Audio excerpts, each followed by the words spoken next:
तो चलिए दोस्तों वीडियो की शुरुआत करते हैं। सबसे पहले कंपनी की बात करते हैं। पहली कंपनी का नाम है दोस्तों Adani energy solution limited. But इसको डिस्कस करने से पहले अगर आपने अभी तक चैनल को सब्सक्राइब नहीं किया है तो चैनल को सब्सक्राइब करके बेल आइकन को प्रेस कर लो, ताकि आने वाली जितनी भी वीडियोज़ हैं उसका नोटिफिकेशन आपको सबसे पहले मिल सके। और एक डिस्क्लेमर भी है, जो भी न्यूज़ एंड अपडेट्स हम लोग कवर करेंगे वो सारी एजुकेशन पर्पज़ के लिए हैं, सीखने के लिए हैं। तो उसको किसी भी तरह का इन्वेस्टमेंट एडवाइस मत समझना, आप खुद से भी रिसर्च और एनालिसिस कर सकते हैं। तो चलिए दोस्तों वीडियो की शुरुआत करते हैं। सबसे पहले बात करते हैं अडानी एनर्जी सॉल्यूशन के बारे में। तो दोस्तों अडानी एनर्जी सॉल्यूशन का हालिया परफॉर्मेंस अगर हम देखें पिछले 6 महीने या फिर पिछले 1 साल का, तो ज़बरदस्त हमें देखने को मिलेगी। अब ये ज़बरदस्त परफॉर्मेंस के बाद ये कंपनी 52 वीक हाई से मात्र 4.85% ही नीचे है। तो बोल सकते हैं कि 52 वीक हाई पे ये कंपनी अभी हमें देखने को मिल रही है। बट ऑल टाइम हाई से देखोगे तो स्टिल कंपनी बहुत ज़्यादा नीचे है। अडानी और हिंडनबर्ग वाला जो सीन हुआ था, उसके बाद मैक्सिमम अडानी कंपनीज में जो गिरावट हुई थी, और वो भी काफ़ी तगड़ी, उस गिरावट के बाद अभी तरह से पूरी रिवाइवल हमें देखने को नहीं मिली है। बट रेगुलर बेसिस पे जो प्रोजेक्ट्स मिल रहे हैं, जो नंबर्स ये कंपनीज रिपोर्ट कर रही है, जो गाइडेंस दे रही है, उस वजह से हम एक्सपेक्ट कर सकते हैं कि आने वाले कल में रिवाइवल हमें देखने को मिल जाएगी। फिलहाल खबर यह है कि अडानी एनर्जी सॉल्यूशन ने अपने Q1 के जो अर्निंग्स रिपोर्ट किए हैं, वो अर्निंग्स ताबड़तोड़ हैं, क्योंकि प्रॉफिट हमें मोर देन डबल होती हुई नज़र आई है, यानी कि डबल से भी ज़्यादा। और रेवेन्यू में भी 42% की ग्रोथ हमें देखने को मिली है। तो दोनों पैरामीटर पे काफ़ी अट्रैक्टिव अर्निंग्स इसने शो किया है इस Q1 में, और इस बेसिस पे मार्केट ने भी इसको रिस्पेक्ट किया था। और इसके बाद एक और खबर निकल कर आ रही है कि अडानी एनर्जी सॉल्यूशन ने 8,500 करोड़ का पावर ट्रांसमिशन प्रोजेक्ट गेन किया है। और ये एक तरह से काफ़ी बड़ी खबर है, और ये power transmission project Andhra Pradesh में कंपनी को मिला है। और इस वजह से नेक्स्ट ट्रेडिंग सेशन इस न्यूज़ के कारण ये कंपनी आपको लाइमलाइट में देखने को मिल सकती है। सो अब दोस्तों वीडियो में आगे बढ़ने से पहले बात कर लेते हैं सेबी रजिस्टर्ड टेलीग्राम चैनल के बारे में, जिसको आप ज्वाइन कर लो। लिंक इसका डिस्क्रिप्शन में दिख जाएगा। ज्वाइन करने का सबसे बड़ा बेनिफिट ये है कि जिस हिसाब से मार्केट में अप्स एंड डाउन दिख रहा है, ऐसे टाइम पे हर दूसरी कंपनी के एनालिसिस बहुत ज़्यादा इंपॉर्टेंट है। तो यहाँ पर आपको सभी कंपनी के टेक्निकल्स को एनालिसिस कर कर अपडेट होता हुआ देखने को मिल जाता है, जो कि हर किसी के लिए काफ़ी ज़्यादा यूज़फुल है। और इसके लिए आप चैनल को ज्वाइन कर फ्री में आप चेकआउट भी कर सकते हैं इन कंपनी के प्रॉपर टेक्निकल्स, जिससे आपको आइडिया लगेगा कि अभी इन कंपनी में क्या चल रहा है। तो without wasting any time, link description में है, लिंक की तरफ जाकर चैनल को फ्री में ज्वाइन कर लो। बट जब हम बात करते हैं अडानी एनर्जी सॉल्यूशन के शेयर होल्डिंग पैटर्न के बारे में, तो पिछले 6 महीने और 1 साल में ज़बरदस्त परफॉर्मेंस करने के बावजूद इस कंपनी में एफआईएस की जो कन्विक्शन है वो कुछ खास अच्छी हमें देखने को मिल नहीं रही है। बैक टू बैक एफआईएस ने अपने स्टेक्स को इस कंपनी में ट्रिम ही किया है। पिछले 2 क्वार्टर में देखोगे तो ऑलमोस्ट एफआईएस ने 3.5% या फिर 3% के आसपास अपनी स्टेक्स को ट्रिम कर दिया है।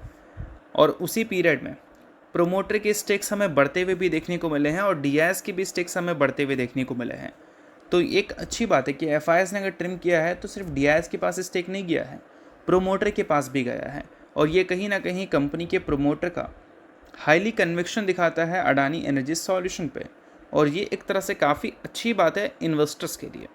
बाकी इस कंपनी के पिछले 1 साल 1.5 साल के परफॉर्मेंस देखें अगर हम, तो रेवेन्यू को 21% से इसने ग्रो किया है, और प्रॉफिट को 22% से इसने ग्रो किया है। पहले के मुकाबले चीज़ें थोड़ी सी बदलती हुई नज़र आ रही हैं। पहले जो रेवेन्यू ग्रोथ थी उसके कंपैरिजन में प्रॉफिट ग्रोथ हमें कम देखने को मिलती थी, बट अब कंपनी के रेवेन्यू ग्रोथ के मुकाबले प्रॉफिट ग्रोथ हमें थोड़ी बेहतर देखने को मिल रही है। अब इसका क्या कारण हो सकता है? इसका कारण हो सकता है ऑपरेटिंग प्रॉफिट मार्जिन, जो कि लगातार इस कंपनी का गिर रहा था, बट इस बार हमें थोड़ा रिकवर करता हुआ नज़र आया है 2026 के फाइनेंशियल ईयर में। और ये रिकवरी कहीं ना कहीं अडानी एनर्जी सॉल्यूशन के शेयर के लिए काफ़ी ज़्यादा पॉजिटिव बात रही है। इसी वजह से पिछले 6 महीने और 1 साल में कंपनी ने काफ़ी अच्छी परफॉर्मेंस डिलीवर भी की है। तो चलिए इसके अलावा अगली कंपनी की बात कर लेते हैं, जिसका नाम है इन्फोसिस लिमिटेड। अब दोस्तों इन्फोसिस को देखोगे तो लास्ट ट्रेडिंग सेशन इन्फोसिस में गिरावट हमें देखने को मिली थी करीब 2% तक की। गिरावट का मेन कारण क्या था? मल्टीपल ब्रोकरेज हाउस ने इस कंपनी को डाउनग्रेड किया था इसके Q1 के रिजल्ट को देखकर। और Q1 का जब रिजल्ट आया था तो इन्फोसिस एडीआर में हमें 4% तक की फॉल देखने को मिली थी। और रिजल्ट में सिर्फ revenue, profit, EPS, deal important नहीं होती हैं। अभी आईटी कंपनी के रिजल्ट से ज़्यादा उसके गाइडेंस इंपॉर्टेंट है। और गाइडेंस इसने जो कट किया, उसी गाइडेंस कट की वजह से मल्टीपल ब्रोकरेज हाउस ने इन्फोसिस को डाउनग्रेड किया है, और टारगेट प्राइस को भी उन्होंने कट किया है। अब ये जो डाउनग्रेड किया है और जो बोल सकते हैं गाइडेंस को इन्होंने ट्रिम किया है, वो एग्जैक्ट पूरी क्या स्टोरी दिखाता है। तो पूरा खबर ये है कि इन्फोसिस ने 2027 के फाइनेंशियल ईयर को लेकर अपने revenue growth guidance constant currency के टर्म में 1.5% से 3.5% की दी थी, यानी कि मिनिमम 1.5% ग्रोथ की और मैक्सिमम 3.5% ग्रोथ की। बट अभी ये बोल रही है कि हम मिनिमम 1.5% तो दिखाएंगे ही, बट मैक्सिमम 3.5% नहीं हो पाएगा अब हमसे। हम सिर्फ 3% की ही ग्रोथ दिखा सकते हैं। और इसका एक काफ़ी बड़ा कारण यह है कि कंपनी का जो कोर सेगमेंट है उसने ही अच्छा परफॉर्म नहीं किया है 2027 के स्टार्टिंग में, और आने वाले कल में उसकी भी परफॉर्मेंस हमें वीक ही दिख सकती है। इसी वजह से ग्रोथ गाइडेंस कंपनी का रिवाइज हुआ है। और ऑपरेटिंग मार्जिन को लेकर जो गाइडेंस है उसको कंपनी ने रिटेन किया है, और वो नंबर है 20 से 22% के रेंज का।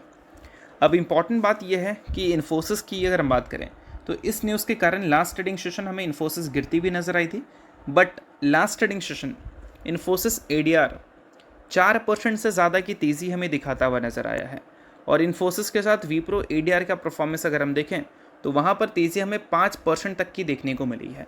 यानी कि हो सकता है कि नेक्स्ट ट्रेडिंग सेशन के लिए हमारी इन्फोसिस और बाकी की जो टेक जायंट्स हैं उसमें थोड़ी रिकवरी वाली परफॉर्मेंस हमें देखने को मिले, क्योंकि अमेरिकन मार्केट ने इनको थोड़ी रिस्पेक्ट दी है।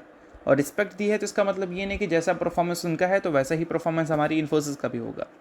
रिस्पेक्ट मतलब ये है कि सेंटिमेंट्स थोड़ी सी चेंज हो गई हैं, या फिर बोल सकते हैं लगातार जो गिरावट चल रही थी इन्फोसिस एडीआर में पिछले एक महीने में अगर देखोगे तो वॉलेटिलिटी दिखेगा, बट एक हफ्ते में अगर देखोगे तो वन साइडेड फॉल दिखेगी, और वो भी 8.5% तक की। और ये जो वन साइडेड फॉल के बाद रिकवरी आई है, यही रिकवरी हो सकता है नेक्स्ट ट्रेडिंग सेशन हमारी इन्फोसिस में भी देखने को मिल जाए। बट ये सिर्फ और सिर्फ सेंटिमेंट दिखाता है, गारंटी नहीं है। अब देखो यहीं पर इन्फोसिस एडीआर 4% से ज़्यादा हमें गिरती हुई दिखी थी ना, बट इन्फोसिस का शेयर कितना गिरा, 2% गिरा, और उसके बाद भी काफ़ी हद तक रिकवर कर 0.8% के आसपास की ही नेगेटिव क्लोजिंग उसने दिखाया। तो ज़रूरी नहीं कि जैसा परफॉर्मेंस वहाँ होगा वैसे ही परफॉर्मेंस यहाँ होगा, बट वहाँ का परफॉर्मेंस अगर हाईली नेगेटिव है तो हो सकता है कि सेंटिमेंट नेगेटिव हो, बट ऐसा नहीं कि जैसा है उसका है वैसा ही यहाँ हो। बट एक तरह से अच्छी बात है, लगातार गिरावट चल रहा था तो इन्फोसिस एडीआर का अच्छा परफॉर्मेंस इन्फोसिस के लिए काफ़ी सही बात है। बाकी इस कंपनी के लेटेस्ट शेयर होल्डिंग पैटर्न की अगर हम बात करें तो यहाँ पर प्रोमोटर के स्टेक्स हमें ट्रिम होते हुए नजर आए हैं भाई। और एफआईएस की बात करें तो उनके स्टेक्स भी ट्रिम हुए हैं लगभग 1.5% से, और डीआईएस की बात करें तो उनके भी स्टेक्स कम हुए हैं। तो प्रोमोटर, एफआईएस और डीआईएस तीनों के स्टेक्स अगर कम होंगे तो किसके स्टेक्स बढ़ेंगे? सिंपल बात है, पब्लिक के स्टेक्स बढ़ेंगे। और पब्लिक का स्टेक बढ़ना क्या अच्छी बात होती है? बिल्कुल भी नहीं, क्योंकि हमारे पास जो डेटा अवेलेबल होता है वो चिंदी बराबर होता है। जो इंस्टीट्यूशन के पास डेटा अवेलेबल होता है वो बहुत ज़्यादा होता है, हमारे पास जितना है उसका कई टाइम्स ज़्यादा उनके पास डेटा है। तो उनका बिहेवियर बहुत ज़्यादा मैटर करता है, और उनका बिहेवियर अगर अच्छा नहीं है किसी कंपनी को लेकर तो कहीं ना कहीं एक अच्छी बात नहीं है।